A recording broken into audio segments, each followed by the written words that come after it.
Floor administrator with the killer crossover. Darren Williams and the Utah Jazz go up against the Indiana Pacers and their 7'2" colossus, Roy Hibbert.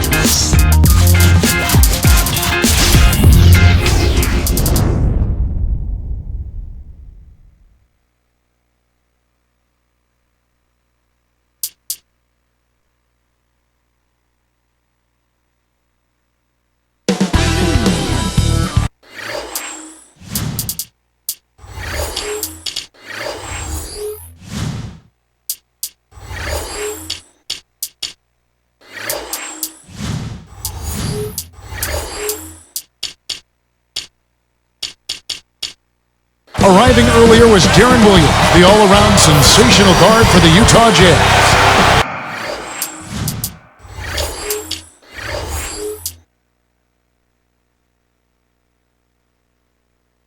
We've got the Utah Jazz facing the Indiana Pacers. It's the NBA here on 2K Sports. Kevin Harlan here with Clark Kellogg. You look back at Utah's draft last June, an underrated story was that they own New York's first-round draft choice. Yeah, and it ended up being the 9th overall pick, and that's not a bad pick for a team that's in the playoffs. Now here's Williams. Can't connect on the quick shot. George, defended by Bell, kept alive.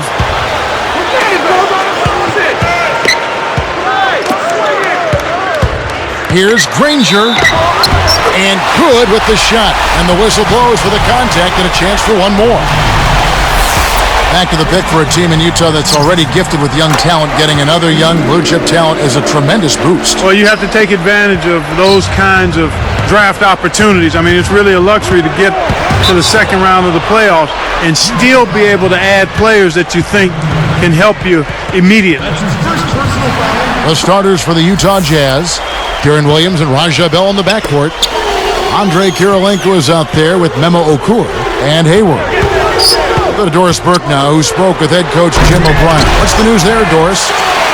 Kevin, he said they'll need to keep fresh legs on the court at all times in order to deal with an offense like this, which can explode at any time. So we need to see a little bit deeper rotation than we're accustomed to seeing from them. We'll see how the guys off the bench respond to this challenge, guys. Thanks, Doris, reacting to the offense they're seeing out there. Yeah, you can watch all the film in the world, but adjustments have to be made, and those are made on the fly. They switch to a 2-3 zone. The goal is to protect the middle. So it's Indiana now.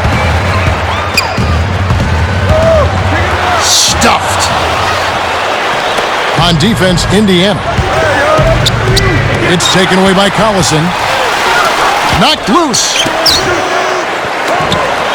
Oh, and the jam by Granger. Passes like that are fun to watch. Beautiful feed inside for the score. He placed it perfectly, Kevin. And here's Bell. Inside to Okur. Takes it up. Buries the short-range shot. Okur's got his first basket. I think this is where you want to operate. This is where you want to be taking shots from as an offense, in and around the paint.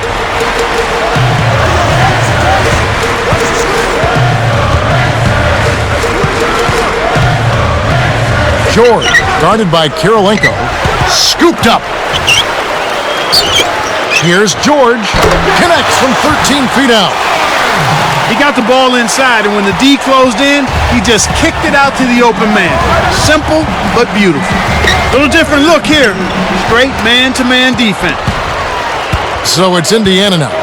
4-point game. Here is Hansbrough. Takes a three.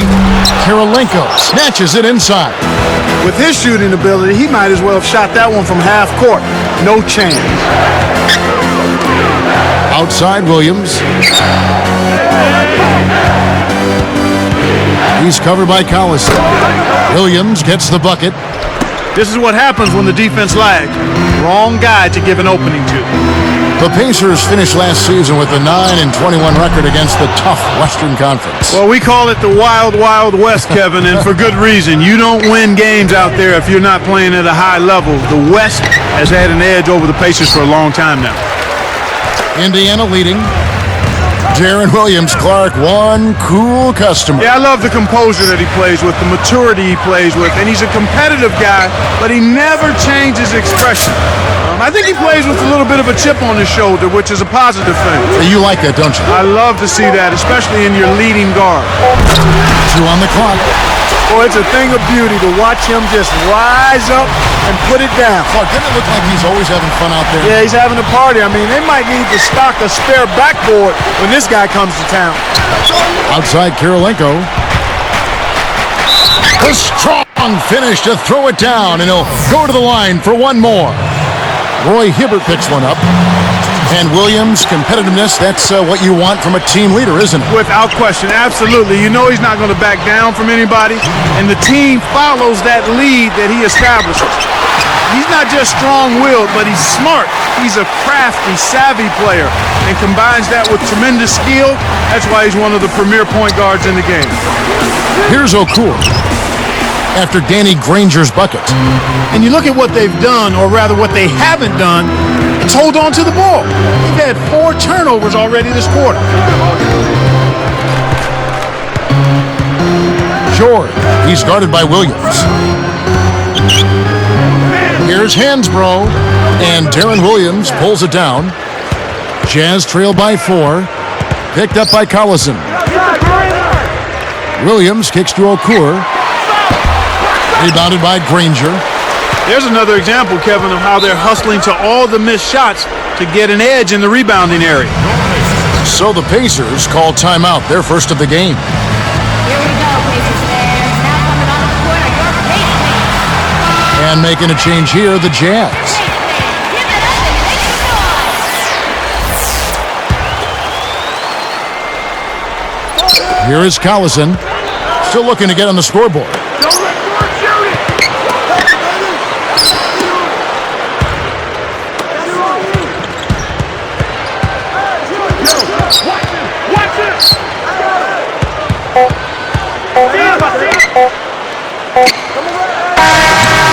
And some great offensive action to get this one underway in the first. It's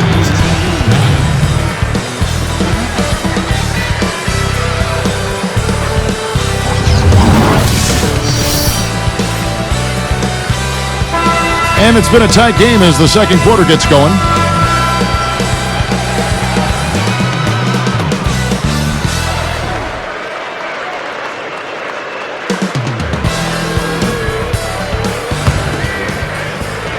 Here is Collison. Paul George and Danny Granger on the perimeter. Roy Hibbert is out there with Tyler Hansbrough and Collison. That's the 5 to begin the second quarter for the Pacers. Hansbrough with the ball. Knocks down the open jumper. Here's Williams. We get a look at the Pacers here. What does this team need to do to get on top? I think they need another star next to Danny Granger, and they need the continued development of young players. Brandon Rush, Roy Hibbert, and certainly a good play at the point guard position would help also. Let's swing it over to Doris Burke. Guys, Al Jefferson has maybe the best footwork in the low post of anyone in the league right now, but he evades shot blockers so well that he doesn't get to the free throw line that consistently. Jefferson said, when I ball fake, I go away from guys. I don't lean into guys to draw fouls. It's something I have to get better at. You have to think it's something he'll be able to figure out. Those N1s add up, Kevin. They definitely do. Thanks, Doris. And Clark, to that point, they have a lot of guys that are solid role players. So if they could get, if they could get Granger a little help, stay healthy, and see the continued development of a guy like Roy Hibbert, who I think is going to be a really solid offensive center throughout his career, the Pacers will have a chance to maybe sneak into the playoffs. Indiana needs to get a shot off. Pacers give up possession. The line's there for a reason, young fella. Stay in the game. Here's Williams. It's Jefferson high post.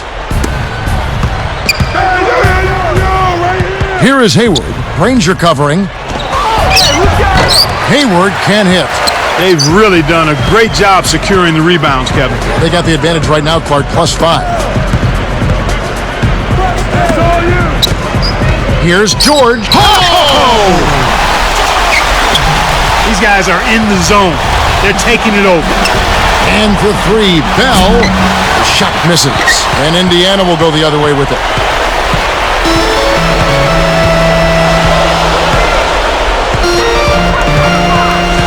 George. He's guarded by Williams. Granger outside. Gets rid of it.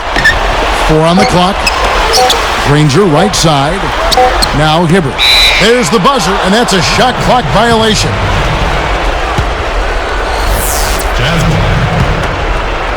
And it's Utah's ball. In the second quarter, held scoreless. Here's Williams. The Jazz again can't hit it. This is one of the key reasons why they're losing. You have to get more production out of your core star players. And it's going to be out of bounds. The Jazz will take it.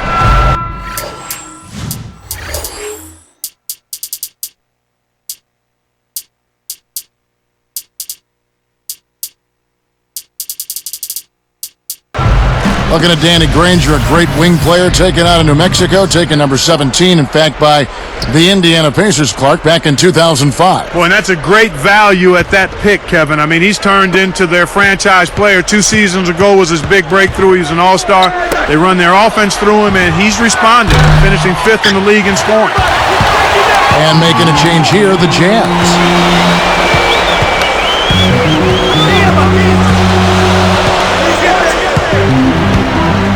Short, guarded by Price. Hibbert with a screen on Price. Outside Collison. And the Pacers can't get it to go. Great defense there. Challenged the path of the shooter, which caused the miss. You know, Clark, thinking about the Jazz, here's a franchise that's been a fixture in the playoffs for decades, but they have never been able to win a championship. Yeah, it's unfortunate because they have been a model of consistency. They play hard, they play tough, they're always in the playoffs, but they've not quite been a dominant team. And when you talk about winning a ring, you've got to be a dominant team. And here's Price, picked up by Collison. Price dishes to Jefferson. That's good, and it's Price with the assist. Jefferson's got his first points of the game. Hansborough, that's good. And the Pacers lead by 12.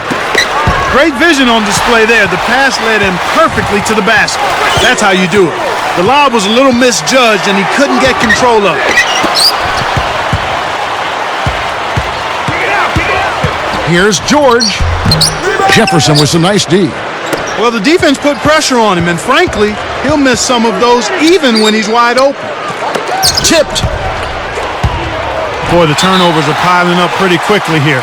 We've seen them doing quite a bit of sloppy ball handling. That's their 3rd turnover in this quarter. And the Pacers call time here.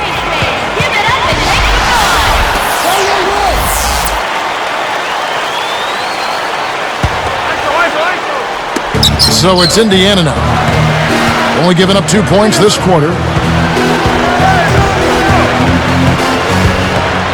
Kirilenko with the double team. Pass to Collison. Here's George. And once again off the mark by Indiana. They'll allow him to get that off all day. And for 3, Bell. I don't understand it. Kevin, the 3 hasn't been kind to him here in the first half, but he still continues to fire away.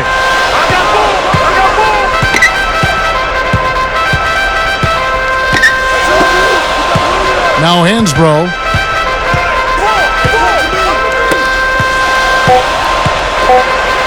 For 3. And that's off as he tries to beat the buzzer. And that concludes the first half. Back in a moment from Indianapolis.